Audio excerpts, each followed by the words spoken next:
Doctor Who, Oracle, Echoes of the Future, written by Luke Lane, featuring characters from Imagine Productions,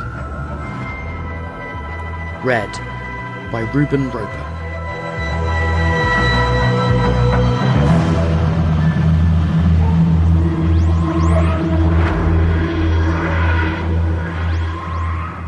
The police box doors opened with a loud squeak.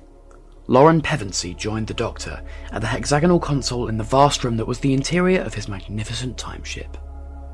The Doctor, still mumbling in irritation, placed a damp cloth on the back of his head.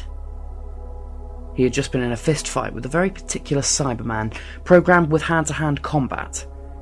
If it wasn't for Lauren's impeccable timing, the Doctor would be in a lot worse condition, though thanking her would be a bit odd with his current persona. The Doctor pressed a series of buttons which chirped and beeped, almost like a music box.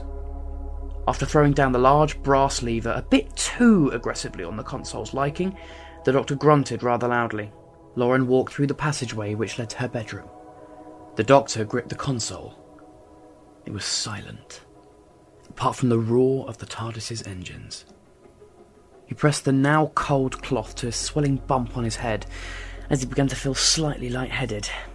In 15 minutes the TARDIS would arrive on Sandelia, so he made his way to his armchair and landed on it with a loud flop.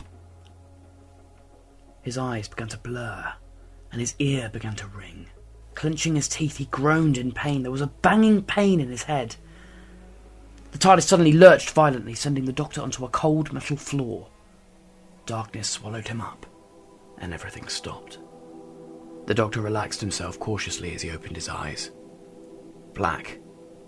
No light, no sound, just black. He looked down to see where he was. He noticed that he was still in the same clothes from when he entered the TARDIS. The same stripy jumper, tartan trousers, black coat and leather boots. He noticed how caked in mud he was, which he knew the old girl would throw a fit about, but that is, if he ever saw her again. But now was not the time to think about that. He scanned his surroundings, but there were no surroundings. Just darkness. To which posed another question. Was he standing up or laying down? The Doctor couldn't feel a floor beneath his boots, nor his back. The black which surrounded him made any plane completely undetectable. Cautiously, the Doctor bent his knees. He didn't feel himself move, and came to the conclusion that he was on his back. Rolling onto his stomach, which deemed itself a challenge as there was no physical floor, the Doctor managed to stand upright at least. What he believed was him standing. Once he gained a sense of his position, he knelt down and examined the plane his boots were standing on. Lowering his hand adjacent to where they rested, nothing stopped it. He continued to lower his hand until he had his whole arm below the shoes. He stood up, puzzled.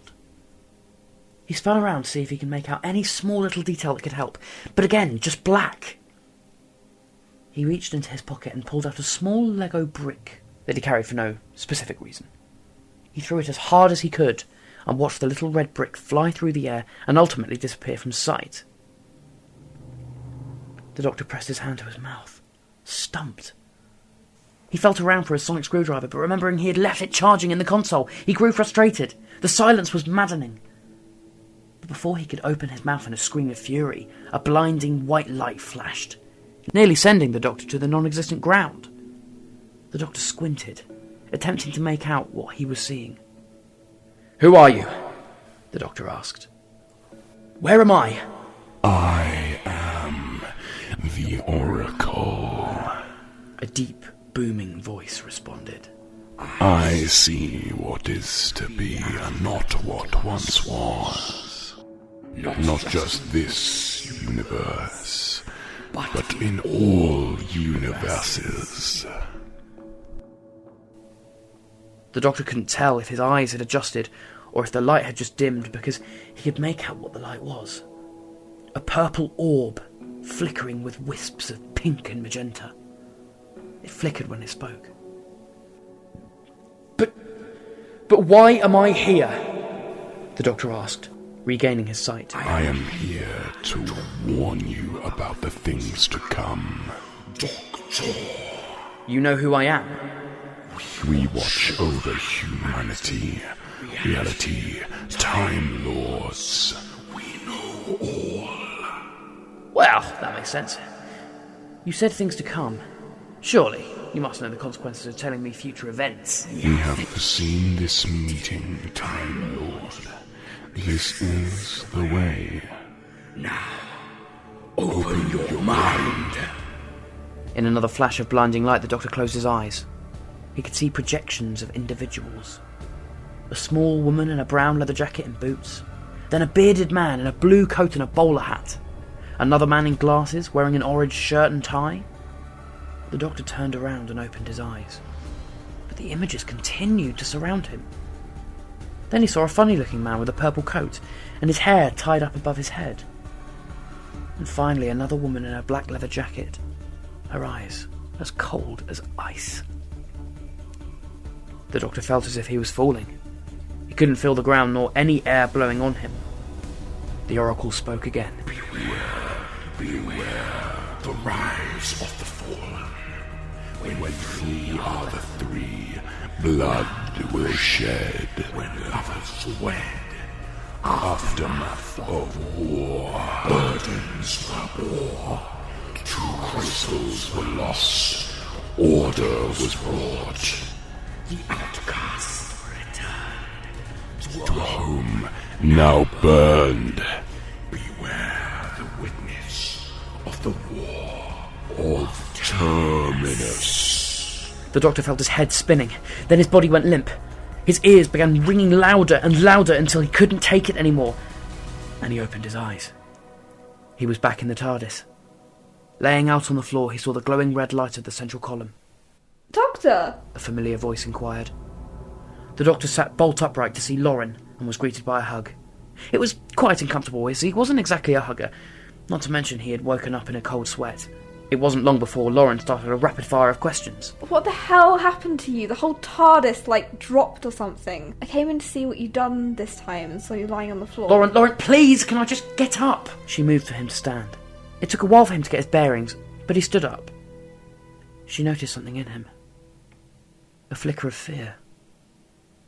For a man who she had seen stand against gods and demons, the sight of the Doctor scared was never a good sign. Are you alright? Does he seem... Lauren,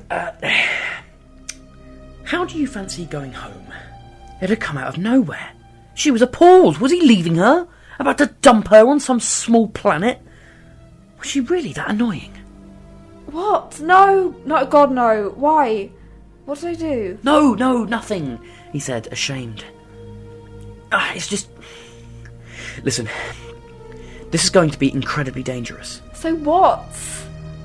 All our other exploits hadn't been filled with danger. She always made such a good argument. He huffed and put a thumb in his lapel. I meant the future. The future is holding something big. I can feel it. Working with Romana again, it's worrying me. She wouldn't usually call on me like this. I mean, not even turning up face to face to tell us. I mean, it's telling me that this is dangerous. More than it usually would be. This has got something to do with Gallifrey. Sorry, but a minute ago you were ready to jump onto that beach and launch yourself into an adventure. What's changed? She bit back at him. I saw something. Just for a moment. For a tiny moment. Maybe it's to do with Romana or Gallifrey, I don't know. But something is coming. Out of the dark. And I think, Lauren, I think it's coming for me.